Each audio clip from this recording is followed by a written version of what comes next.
예배 나오신 여러분 환영하고 축복합니다.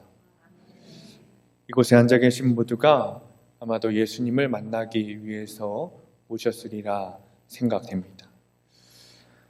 오늘 예배 시간에 예수님을 만나기 위해 졸린 눈도 붙잡으시고 찬양도 큰 소리로 하시고 또 정성껏 준비한 헌금도 하시면서 최선을 다해 예배를 드리시기 원합니다. 그 가운데 예수님께서 우리를 만나 주실 줄 믿습니다. 우리는 오늘 부활절 제3주차를 맞이했습니다. 특별히 우리 교회는 12일 부활절 예배를 가정 예배로 드린 관계로 오늘 부활절 기념 예배를 드리려고 합니다. 여러분은 부활절에 대한 참된 의미를 알고 계십니까? 세상에는 수많은 종교가 있습니다. 다양한 종교들이 서로 다른 특징들을 가지고 있습니다. 기독교 역시 여러 특징을 가지고 있습니다. 그 중에 특별히 부활은 다른 종교와 비교했을 때 기독교의 가장 독특하고 가장 중요한 의미를 가지고 있습니다. 교회는 매년 부활절을 맞이하고 지켜서 예배합니다. 어김없이 오늘도 우리는 부활절을 맞이했어요. 사랑하는 성도님들, 여러분께서는 올해 역시 부활의 기쁨을 즐기고 또 감사하고 계십니까? 기독교인이라면 부활절만이 아니라 평생을 매일매일 부활의 기쁨을 즐기고 감사하며 살아야 합니다. 그래서 많은 신학자들이 기독교를 한 단어로 규정할 때 부활의 종교다라고 말합니다. 성경에서 언급되는 부활은 세 가지입니다. 첫 번째는 주님의 부활입니다. 주님의 부활은 주님의 메시아 되심을 증명하는 것으로 인정이 됩니다. 두 번째는 우리의 부활이에요. 주님이 잠자는 자의 첫 열매가 되신 것처럼 우리도 언젠가 다시 부활할 것이라는 소망과 믿음이죠. 세 번째는 그리스도인의 현재적인 삶입니다. 그리스도와 함께 죽고 또 함께 부활하여 살아가는 영적인 삶을 의미하죠. 우리 그리스도인은 예수 그리스도와 함께 십자가에 못 박혔고 또 예수 그리스도와 함께 다시 부활한 사람들입니다. 우리의 옛사람은 이미 죽어버렸고 이제는 예수로 말미암아 거듭난 새 사람으로 살아가고 있습니다. 그렇다면 그리스도인은 예수 그리스도와 아무 상관없이 살아가는 세상 사람들과는 확연하게 구별되어야 합니다. 오늘은 부활을 살아가고 있는 우리의 삶 속에서 주님께서 원하시는 것이 무엇인지, 어떤 점에서 구별이 되어야 하는지, 주님께서 말씀하고 계신 것이 무엇인지 같이 나누려고 합니다. 사실 오늘 말씀은 어쩌면 조금은 뻔한 이야기일 수 있습니다. 우리는 이미 모범적인 그리스도인이 어떤 사람인지 너무나도 잘 알고 있기 때문이죠. 너무 많이 들어봤어요.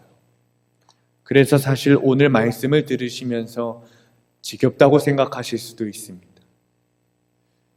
말씀을 들으시면서 또 그 이야기야 라고 생각하실 수도 있습니다.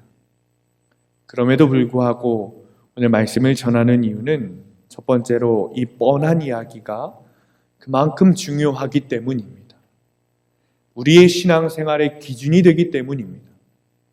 두 번째로 이 말씀을 들으면서 지겨워 혹은 또 그 이야기야 라고 마음이 드는 이유가 정말 지겨워서일 수도 있지만 내가 지금 실천하지 못하고 있기 때문에 부담스러워서 그 마음이 될 수도 있기 때문이죠.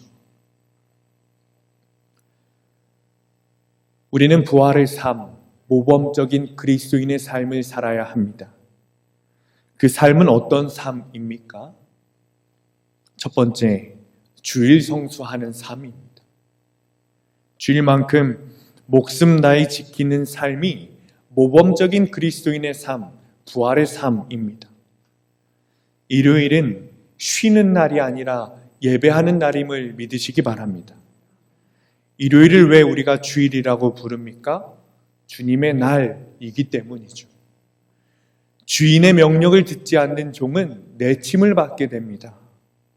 그리스도인으로서 예수님을 주님이라고 부르신다면 주님의 날을 꼭 구별하여 드리시기 바랍니다.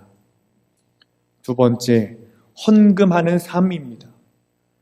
구별하여 주님께 예물을 드리는 삶이 모범적인 그리스도인의 삶, 부활의 삶입니다. 여러분, 부흥회 하면 강사 목사님들이 이런 말씀 하시는 걸 많이 들어보셨을 거예요. 주보에 한 번이라도 더 이름이 올라가야 축복을 받는다. 이스라엘 백성들은 먹는 것과 마시는 것마저도 구별하여 주님께 드렸습니다. 하나님의 백성으로서 구별하여 주님께 드리는 성도님들 되시기를 바랍니다. 세 번째, 참여하는 삶입니다. 교회 사역에 적극적으로 동참하는 삶이 모범적인 그리스도인의 삶, 부활의 삶입니다. 교회에는 많은 사역들이 있어요. 이 예배도 마찬가지로 사역이죠. 정기적인 사역, 절기별 사역, 연령별 사역, 계절에 맞는 사역들이 있습니다. 교회의 구성원이라면 이런 사역에 적극적인 참여가 필요합니다. 교회에서 마련하는 행사에 참여하고 때로는 사역자의 입장으로 또는 봉사자의 입장으로 적극적인 참여가 필요합니다. 행사가 다 끝나고 나면 뒤에서 비판하고 험담하는 분들이 계세요. 그런데 가만히 보면 행사에 참여하지 않으시고 적극적으로 돕지 않는 분들이 비판하고 험담하시더라고요. 김장을 하고 나면 김치가 짜다, 싱겁다 이렇게 시어머니처럼 하십니다. 그런 모습은 교회에 어려움을 생기게 합니다.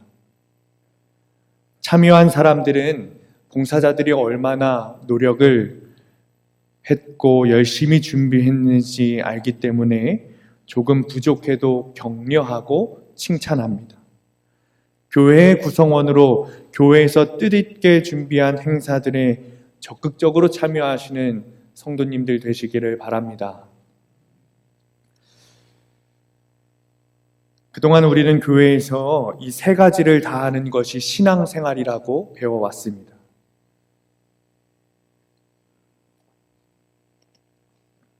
많은 목회자들이 그렇게 가르쳤고 우리 성도님들 그리고 저 역시 이 세 가지를 지키기 위해 부단히도 노력해 왔습니다. 그런데 사도 바울의 가르침은 이것과 다르다는 것을 알고 계십니까? 본문의 앞장인 골로새서 2장 16절 말씀입니다. 제가 읽어드릴게요. 그러므로 먹고 마시는 것과 절기나 초하루나 안식일을 이유로 누구든지 너희를 비판하지 못하게 하라. 이 말씀을 잘못 해석하면 먹고 마시는 것, 명절을 지키는 것, 안식일을 지키는 것을 철저히 해서 비판받지 말라 이렇게 해석할 수도 있습니다. 그러나 본문의 앞뒤 문맥을 살펴보면 정반대의 이야기라는 것을 알 수 있습니다. 골로새 교회는 바울이 에베소에서 3년간 사역하는 동안 처음 세워진 것으로 보입니다. 이 기간 동안 에바브라라고 불리는 한 골로새 사람이 아마도 에베소로 여행을 왔다가 이 바울에게 복음 선포를 듣고 감동을 받은 것 같습니다.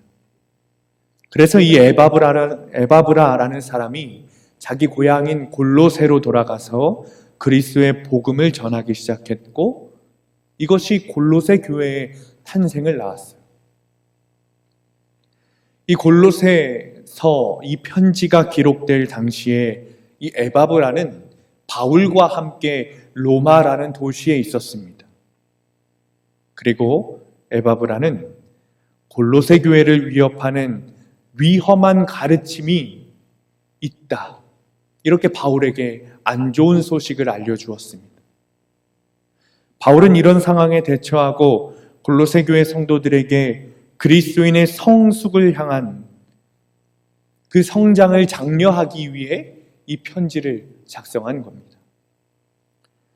골로새 교회에서 벌어진 일은 이렇습니다. 한 거짓 교사가 있었어요. 그런데 이 거짓 교사가 이 골로새 성도들에게 이렇게 전하는 겁니다. 당신들이 고통에 벗어나기 위해서는 의식, 금기, 의례 등을 필수적으로 행해야 합니다.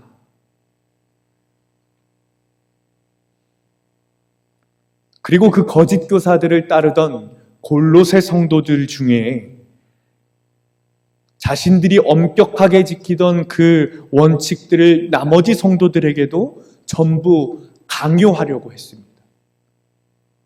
그러나 사도 바울의 가르침은 달랐어요. 바울은 이런 의식, 금기, 의례를 가지고 아무도 남을 비판하는 자리에 서지 말라 이렇게 가르쳤습니다.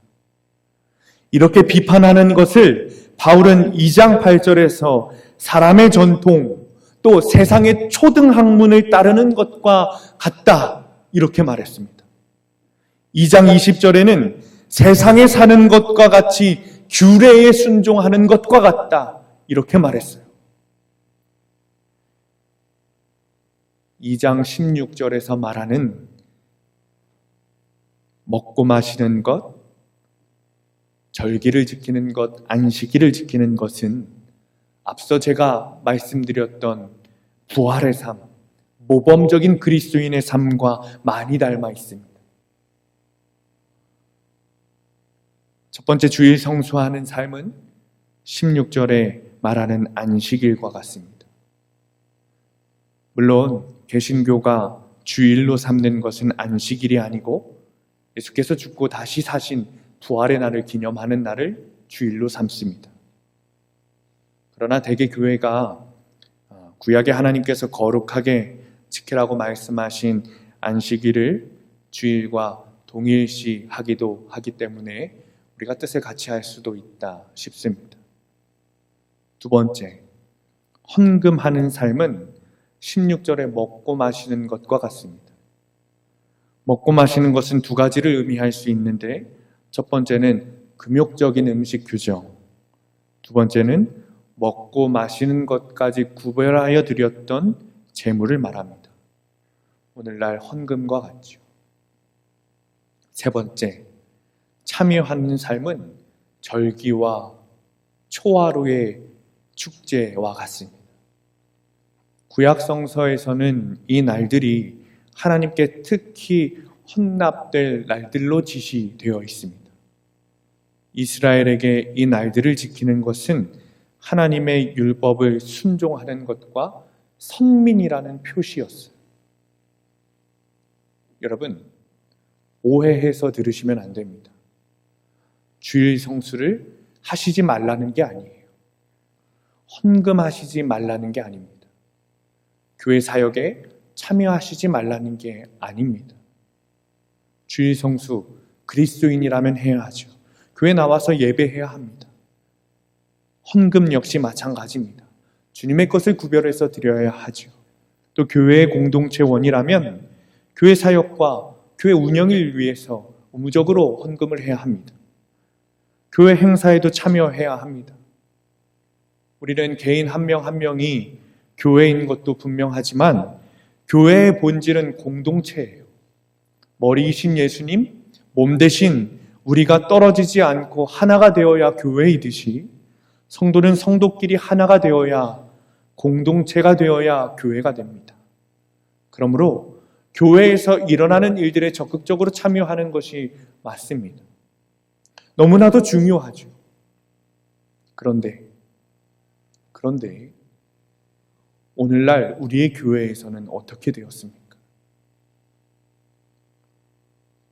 주일 성수, 헌금, 사역에 참여하고 참여하지 않는 것이 남들을 판단하는 잣대가 되었어요.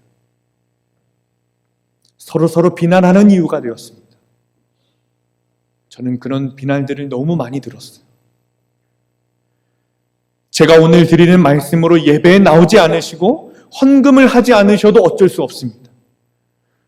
주일 성수하는 자신의 모습으로 남을 판단하고 계시다면, 그리고 비난하고 계시다면 주일 성수하지 마세요. 헌금을 명확하게 하는 여러분의 모습으로 남을 판단하고 비난하고 계시다면 헌금하지 마세요.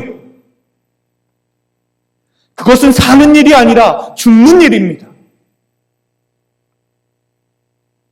저는 장담합니다. 그 일은 사는 게 아니라 죽는 일이에요. 더 무서운 일이 무엇인지 아십니까? 본래 이스라엘 백성들이 이것들을 지켰던 이유는 주님께 순종하고 주님께 영광을 돌리기 위해 이것들을 지킨 거예요. 그런데 골로새 교회에서는 자신의 운명과 축복과 이익을 위해서 지키는 것으로 변질되었어요. 마찬가지입니다. 이러면 사는 일이 아니라 죽는 일이 됩니다. 축복과 이익이 아니라 저주와 망하는 길이 됩니다. 바울이 오늘 골로새 교인에게 이렇게 말하고 있는 거예요. 그렇다면 바울이 말하는 진짜 부활의 삶이란 무엇입니까? 본문 3장 2절입니다. 우리 함께 읽습니다. 시작.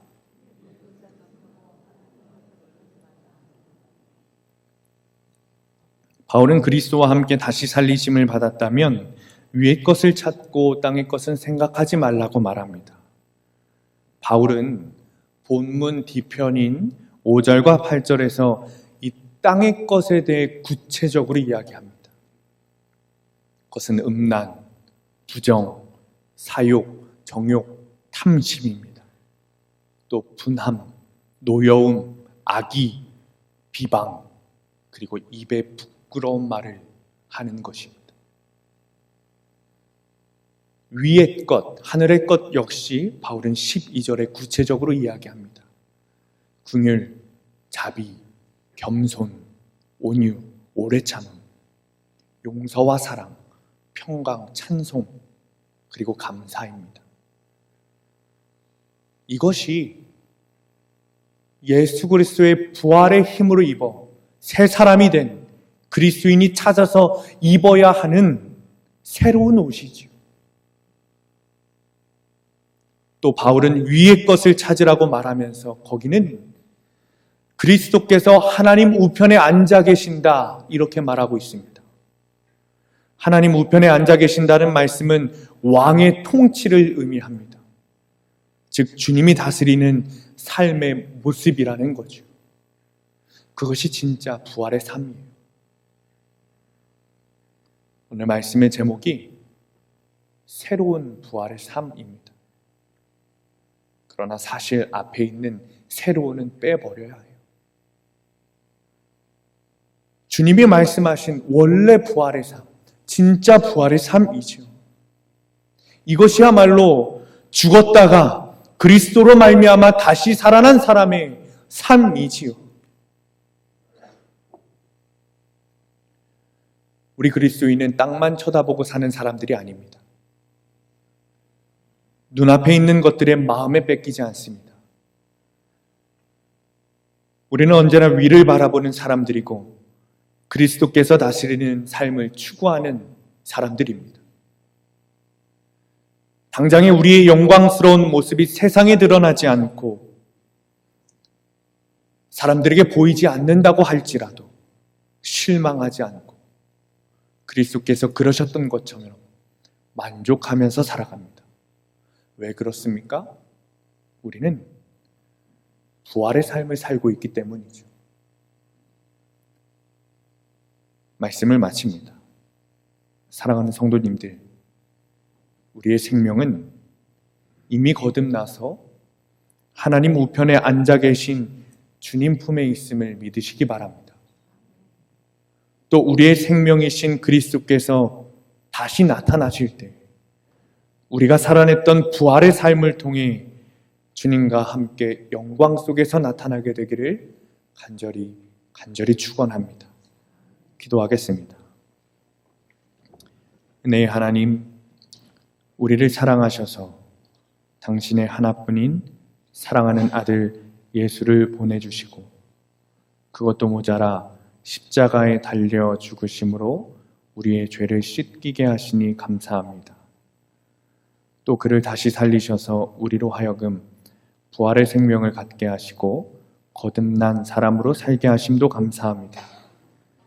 주님, 그러나 우리는 교만하여 주님이 주신 거룩한 것들을 가지고 남을 판단하고 정죄했음을 고백하고 회개합니다. 이제는 땅의 것을 버리고 위의 것을 찾으며 진정한 부활의 삶을 살게 하옵소서. 더불어 주님께서 주신 부활의 삶을 혼자만 얻으려 하는 것이 아니라 나누고 전하며 사는 우리가 되게 하옵소서. 예수님의 이름으로 기도드렸습니다. 아멘.